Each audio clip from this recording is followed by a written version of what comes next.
Minds of Truth Show, hosted by anointed servants of God. Tune into Pacific Waves Television. Stay tuned. Praise the Lord, brethren. Praise the Lord Jesus Christ. Hallelujah. Glory be to the Lamb of God.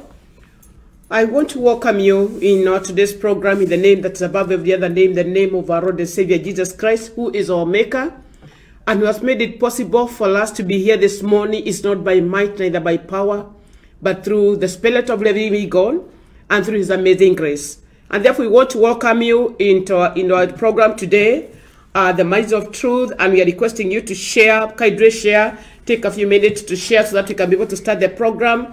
And many may come to board, and many may come to have the message of the Lord Jesus Christ that is purposed for your deliverance, for your encouragement, for your empowerment, that is food of your soul, that you can be able to make it in the journey in the name of Jesus Christ. My name is REV.MERCY MACHARIA. I'm born again this morning by the grace of God, and I will share the word of God in relationship with the Holy Spirit. I love the Lord Jesus Christ as my personal Savior, for loving me freely, for dying for me on the cross, and above all things, for giving me the Counselor and the Helper. And not only the Counselor has He given unto me, He has given me the Counselor, the Holy Spirit, and He has helped me to abide with the direction. And therefore, share the word of God this morning, born again, and being a witness of the risen Christ. May we pray so that we can be able to start our today's program in the name of Jesus. Mighty and everlasting Father, the King of kings and the Lord of lords, we bow down before your presence this morning. And wherever, God, we are being viewed with humility and submission to your holiness, O God. We appreciate that, Father, we are limited, less and poor, but it's through the blood of your Lord Jesus Christ that was shed on the cross that we are made worthy, that we are given the privilege, that we are around to approach the throne of grace this morning. The throne where we stream from, the throne where we are empowered, the throne where we are connected, and the throne through which we are able to do all things, minus which we cannot be able to do anything as pertains to the kingdom. And therefore, Father, you approach the throne this morning with repentant hearts and broken hearts and contrite spirits, through your Son, Jesus Christ, that was nailed on the cross for us, and paid the toll for us and said it is over, it is finished. And now we are no longer under condemnation. We have got the privilege to be called the children of the Most High God. More so partakers in your suffering and partakers of your coming glory. We thank you for giving us the privilege to know that, Lord, your Lord is our Lord, your Father is our Father. And therefore you approach the throne of grace this morning to our Father, that He may be able to be together with us. Holy Spirit of God, I pray that He may come and receive me and take me over as I share the word, which is our God, which is the bread of life, which made everything to be. That God, Holy Spirit of God, you may use me as a vessel and worthwhile vessel as I bring forth the message. I'm only a messenger. Message.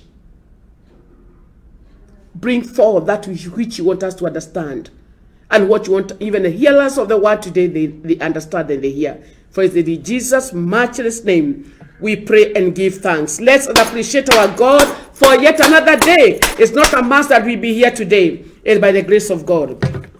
I want us to go straight to the word of God that the Lord has given us this morning. And the Lord, through the help of His Holy Spirit, pushed me so much to share this word, that do it for God until you are misunderstood. Do it for God. Do it for God until you are misunderstood. We shall be having a few cases here of people who chose to do it for God until they were misunderstood. And brethren, doing it for God, you cannot do it without the power of God. Because with our carnal minds, with our carnal bodies, and with this mortal that fail us all the time, that want to dwell here, that want to enjoy the comfort zone because it has already arrived where it belongs, you cannot do it for God. Because this flesh, love that which is of the flesh. And what you can be able to do for God until you are misunderstood comes from within, causing this to happen from without. And therefore, beloved, I would like us to draw the word of God. You know, over a few cases, a few pointers that you are going to go through here. And remember, our message is do it for God through the help of the Holy Spirit until you are misunderstood. Meaning, brethren, if you are doing this for God until you reach a point whereby you are not even understood by the world, remember, the gospel of the risen Christ is foolishness to those who are perishing and to them who are in the world. And therefore, when you do faith for God, more often than not, you'll be misunderstood, as we shall see it here.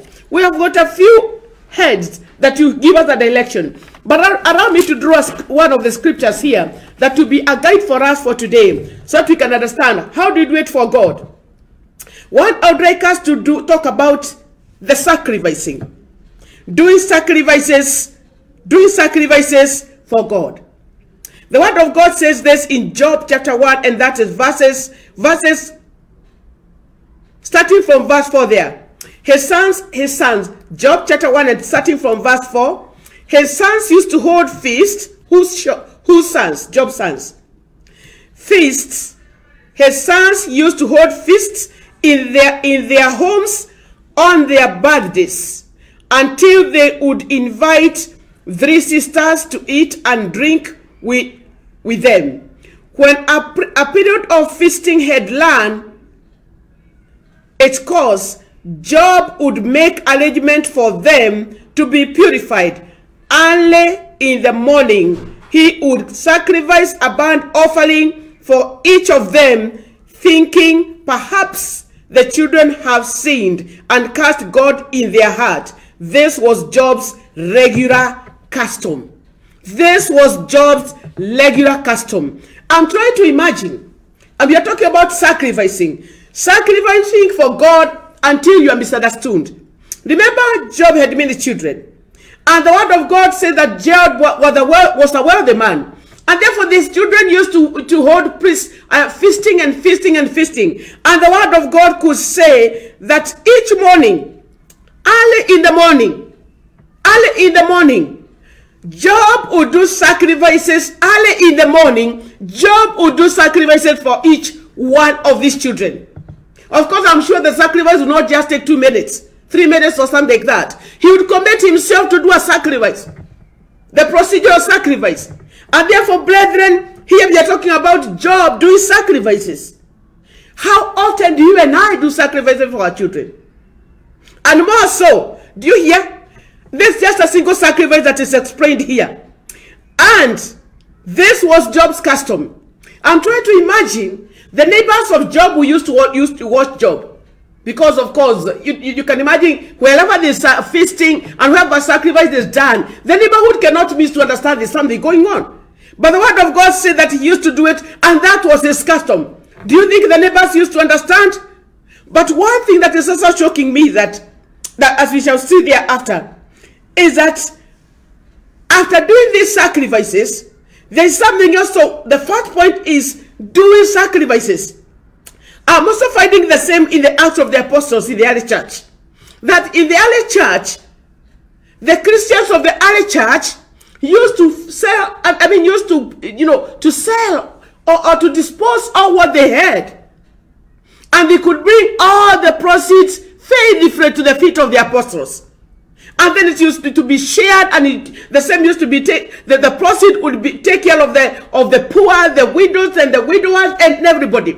And actually, let me tell you, in the community, no one could understand what is that now. The believers who came to the church, look at the case of Ananias.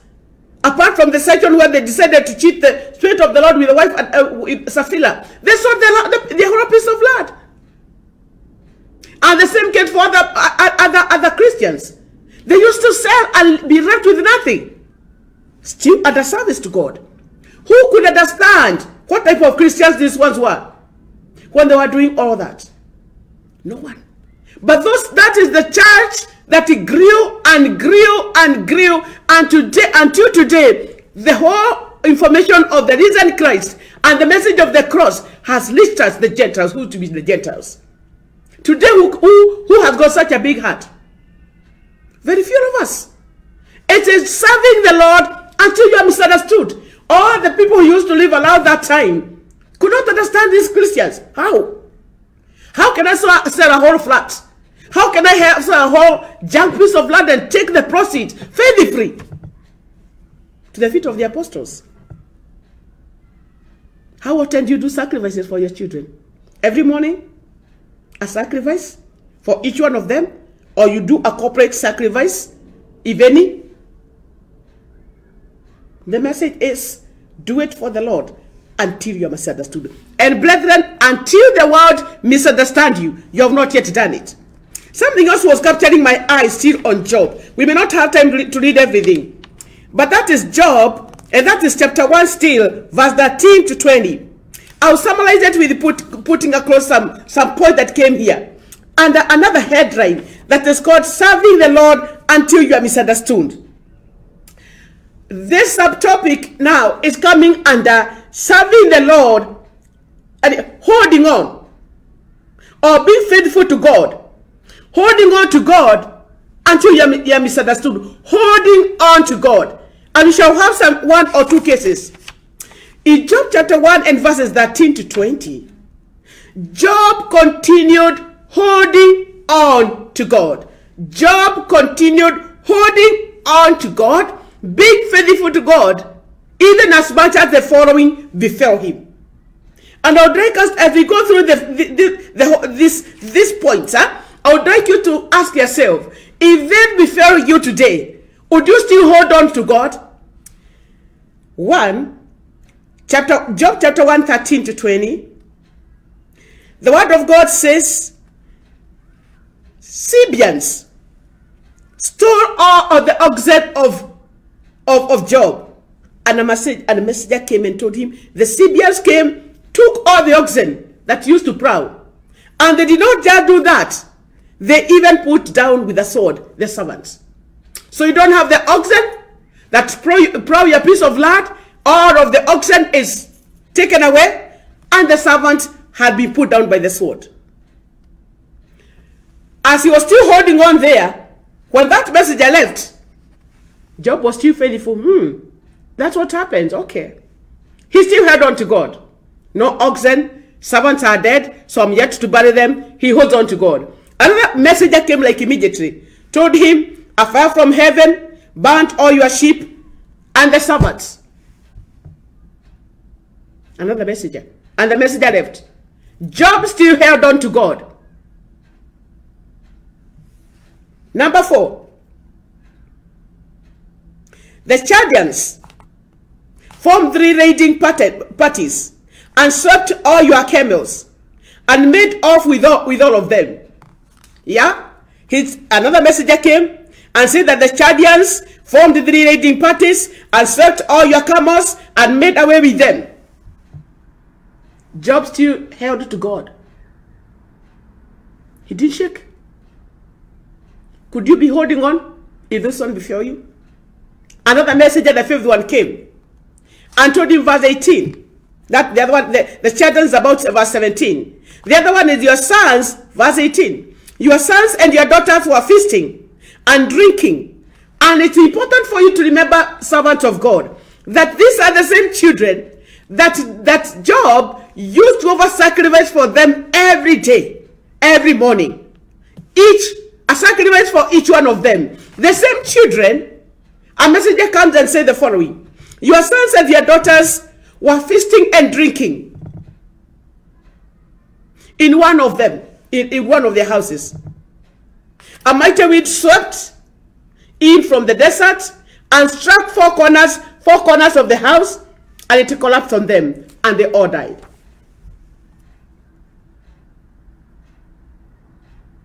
Holding on to God until you are misunderstood.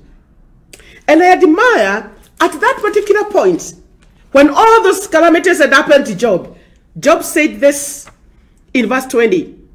Naked I came from my mother's womb, and naked will I depart. The Lord gave me, and the Lord has taken. May his name, may the name of the Lord be praised. That amidst the 5 major calamities that hits Job, he had a reason to see how naked he came, how naked he would depart, And he did not put a full stop that naked I came, naked will I depart, full stop. He said, naked I came, naked will I depart. The Lord gave and the Lord has taken. May his name, the name of the Lord, be praised.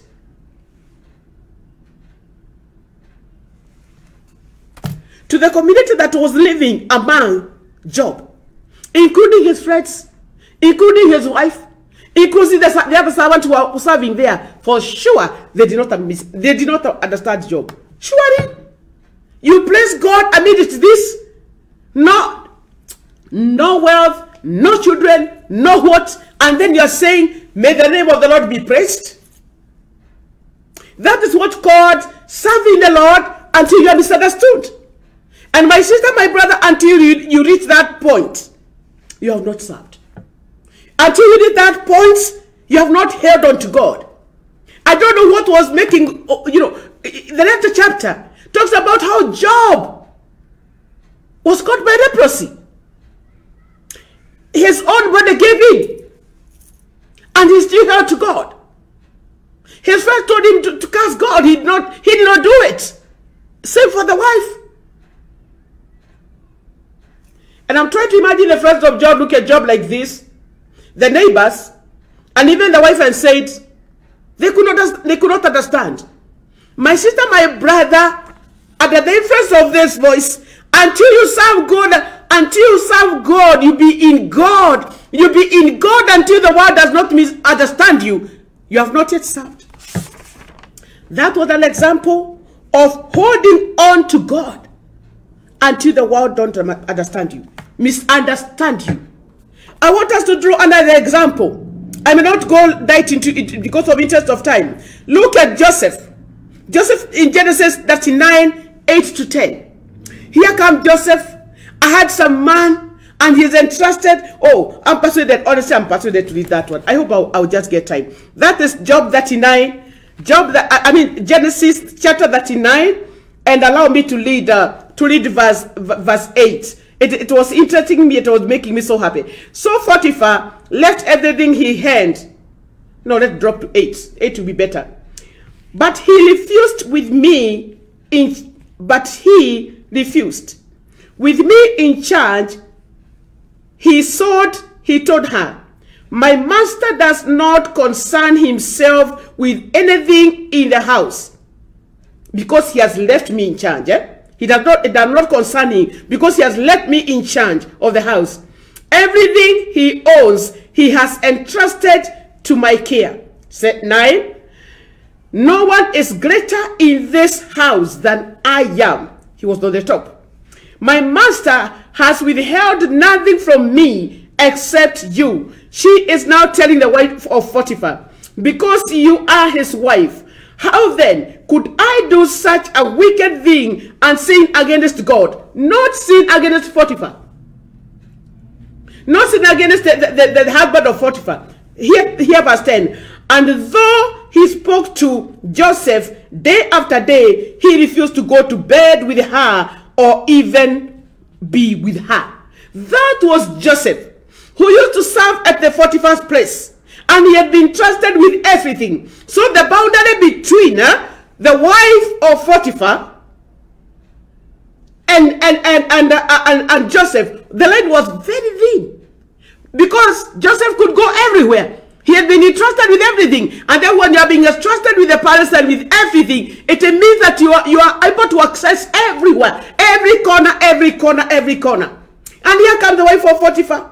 Look at that. Joseph, the word of God says that this man used to be very handsome. Yeah. He used to be very good looking. Yeah, that is. Now Joseph was well built. Joseph was well built and handsome. Yeah. Joseph was well built and handsome. What a woman would look for. But Joseph, we are under something. Be faithful to God. Love God. Love God until you are misunderstood. Here comes Potiphar used to go. The Potiphar used to go for his job. The master. And leave this gentleman who was strong and handsome, so he was not a weakling. Men in the house. Joseph was not a weakling. He was a well-built, masculine, yeah? And he was handsome too. And he had been given access to every corner of the palace. I love God. But Joseph stood for his love for God. He said, I can't. And the word of God says this, that he refused not only to go to bed with him, and even to be near his master's wife. Love for God. Humanly speaking, any person who start that, it only takes the hand of God for you to start that. Wherever you go, this woman is following you. Wherever you go, this woman is following you. And dressing in all manners to be able to attract you and to animate you. But Joseph said, I cannot. He refused to go to bed with her or even be with her. Why did he do that? Because he loved God so much that he could not sin. He knew that there were no, by the way, that time there were no CCTVs. There were no CCTVs. So he was not fearing CCTVs. And nobody, and Marquis was also on the top. So no one was supervising Joseph. He was at the top. No one was supervising him. So he was not fearing even the human CCTV. He was not fearing anybody. And no one, he could get into this room and get this room, and therefore no one could ask him because no one was supervising him. But because of his love for God, sisters and brothers, oh my goodness, who could understand Joseph? Other men who knew that he was in authority, top in command, and whatever he was, could have said, oh, if it were me, could have taken me, Niurizwe. Yeah, afona mi kaende. Bwana Yesu apewe sifa. Hamonda jatote hivye. But he said, because of my love for God, I cannot defile myself. I cannot defile myself. Love. Love for Christ. That is love that people, when people allowed you, just look at, I'm imagining the men who are around him, Joseph could have shared that with the men around him. The cousins and men who used to live together with him could not have understood, oh God. You know, when we get compromised, people cheat themselves that you get access to everything. So, you know, so many of our people, our men, have been compromised by virtue of not, falling into such a trap. But Joseph said no. Why? Not because he did not like wealth, not because he did not like to be, and to own up everything. And Marquis, he could have gotten all that he could have required as a man. But he said no, no, no. Hakusema, I don't want to sin against, I don't want to sin against your husband. He said, and those, he said, I don't want to sin against, I cannot do. How then could I do such a wicked thing and sin against God? Question mark. My sister, my brother, if it were you, what could have happened? Love. The love that you love God with until people misunderstand you. They say, wewe lazima uwe na kasoro mahali. You might be missing something. Lazima uwe na kasoro mahali fulani. Look at Mary the Magdalene. Allow me to capture that scripture now. Time is not on my side, but I feel I need to pull this. I need to pull this teaching so that we can be able to understand. When you talk about loving God until you are misunderstood, I talked about this lady, but she always strikes my mind all the time because, that is the gospel according to John, chapter number 12 and verses 4. Verses 4, 12, gospel of John 12, verses 4. Listen to this. Another example of love that was questionable. That was questioned by the people around and say, hey, this cannot be true. 4 says, but one of the disciples, Judas Iscariot, who was later to betray him, objected. Objected what? Mary breaking her basket jar, or opening, whichever is used, and pouring very expensive. Oh, you cannot do that, Mary. You cannot do that. Hear what Judas Iscariot said. Why wasn't, hear this, but one of the disciples, Judas Iscariot, who was later to betray him, objected. Why wasn't this perfume sold? And the money given to the poor? It was worth a year's wage. That is, accountant Judas has even looked at the oil or the perfume, calculated it, given it the value of, given it the value of 1 year's wage. A good accountant. Then he went further and said this. He did not say this. This is an explanation. he did not say this because he cared about the poor, but because he was a thief. As a keeper of the money bag, he used to help himself. He used to help himself from himself to what he was put in it. My sister, my brother, if you look at the other Gospels, they are talking about that even the people who are there were opening their eyes like bullets, piking, opening their eyes wide. And they could not understand why Mary did this. They could not understand why Mary did that.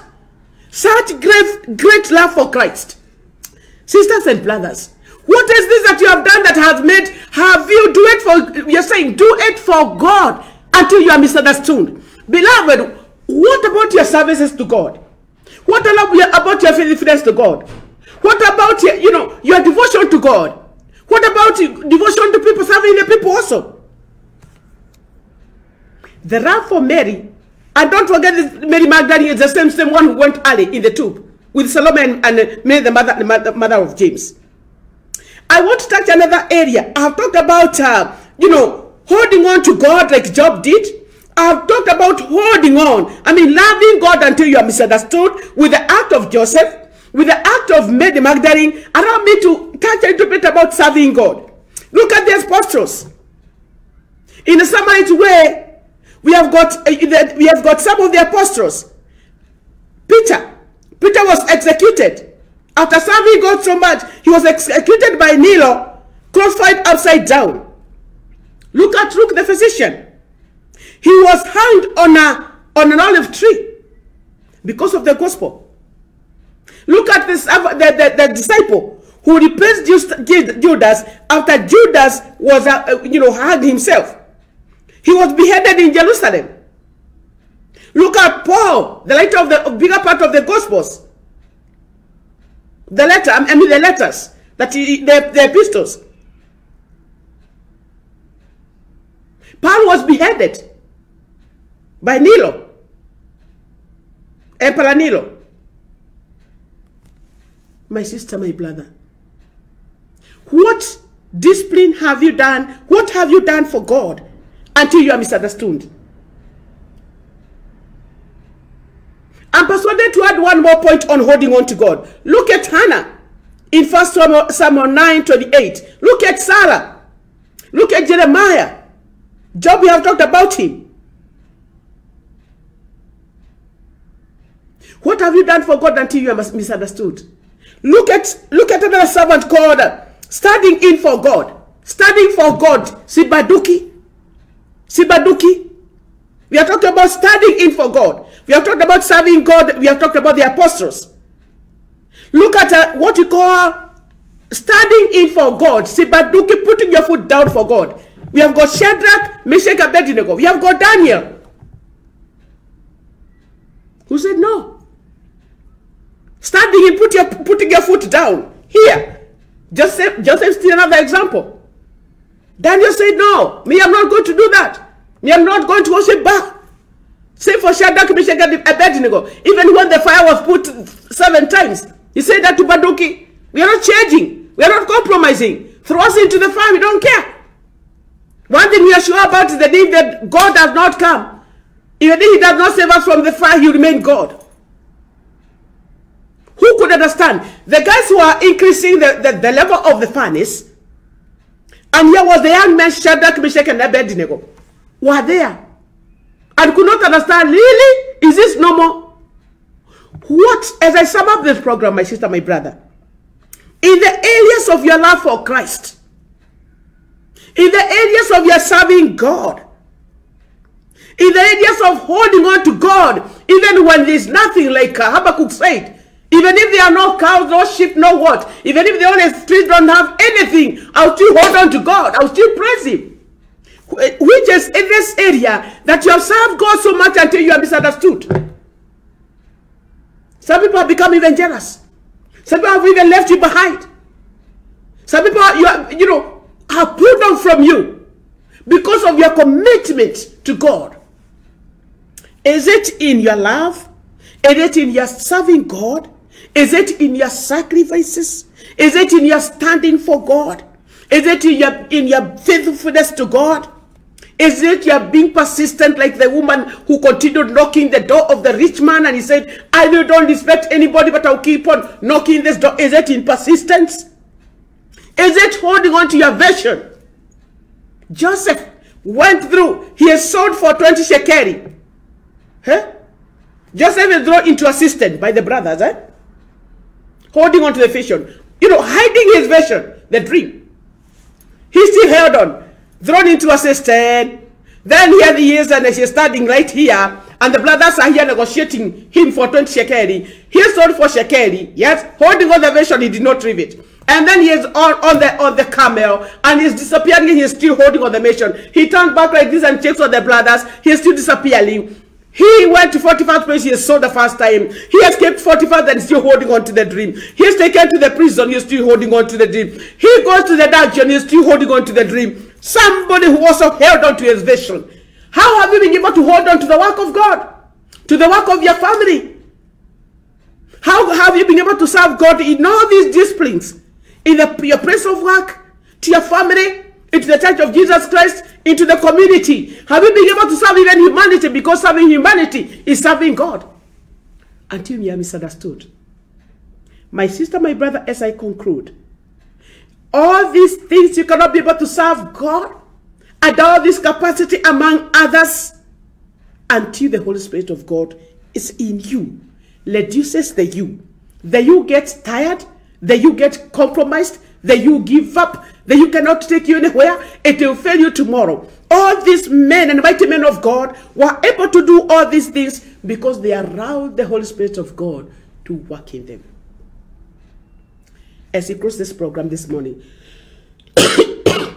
sorry, are you ready to allow the Lord to compress the you in you and bring him more of his Holy Spirit, that you can be able to love him to the level that people will not understand you?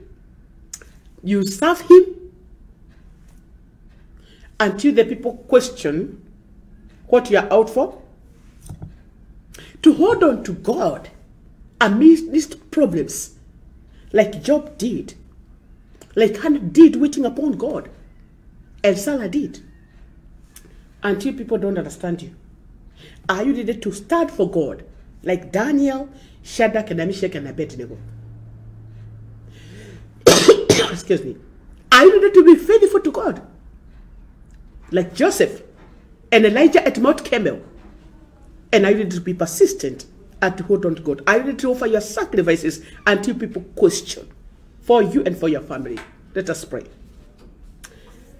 Father, in the name of Jesus Christ, we cannot be able to do it for you until you are misunderstood, until God, you come in us and you help us to do that. We have been trying, but God, we give up. Sometimes when we expect compliment from people, they don't compliment us. Sometimes we expect people to clap their hand for us, they don't clap hands for us. Sometimes, God, we give up so quickly. Challenges come like the one that met your servant Job. Challenges come like the one that met Shadrach, Meshach, and Abednego. Challenges come like the one that met Joseph. Challenges come that the criticism, my father criticism come, like the one that first made the Magdalene. God Almighty, sometimes period of time take forever like it did for Hannah, Sarah. And we give up. We pray that God Almighty, you increase in us the faith. Lord, increase us in the faith and more of your grace. That we can be able to serve you, that we can be able to stand for you, that we can be able to be faithful through the help of the Holy Spirit, until the world say it is worth following you. And until the world say, surely the Spirit of God is inside these people. Father, for this soul that is listening to me this morning, that have been challenged and, my Father, rebuked by this word, I pray that God, you may give us the strength to serve you, to be there for you, to love you, to remain for you, to show the world that we depend on a mighty God and to represent you as faithful ambassadors, King of glory, through the help of your Holy Spirit. I pray for this soul that are hearing this word today, that God, you may help them. You may help them, my Father, to stand in for you until you are misunderstood. And when you are misunderstood God, your power is made manifest. People come to understand that they turn their faces and say, surely like they did, what they did when they crucified you, when darkness came at noon, and my father all the way to 3, they said, surely this was the Son of God. We pray that God, when we serve you this way, surely the world will know that we are there for you. They may not understand us now, but they will understand us better by and by. And especially so when you come in them and you transform them. And this is our humble prayer of faith and thanksgiving through Christ our Lord. Amen, amen, amen, amen. Do it for God until the world misses to understand you. Until next program, God bless you, God keep you, and continue pursuing God. Serve the Lord, stand for Him, love Him, until the world misunderstood you. As long as you're in connection with the Holy Spirit, you are good to go. God bless you. Shalom. Scriptures are a mystery that requires revelation, and a true revelation. You cannot read scriptures as a novel or a newspaper. Scriptures testify about Christ, the Word, the vision, and the master plan of God. Pacific Waves Television presents Minds of Truth program, a program that looks forward to revealing the mysteries in the scriptures so that the wisdom of God can be known to people. For example, what is the mystery behind John chapter 1 verse 1 and 2, which reads, "In the beginning was the Word, and the Word was with God, and the Word was God. He was with God in the beginning." What do you understand about the covenant box? What do you know about the meaning of the gates of Jerusalem? The truth lies at Minds of Truth show, hosted by anointed servants of God. Tune into Pacific Waves Television. Stay tuned.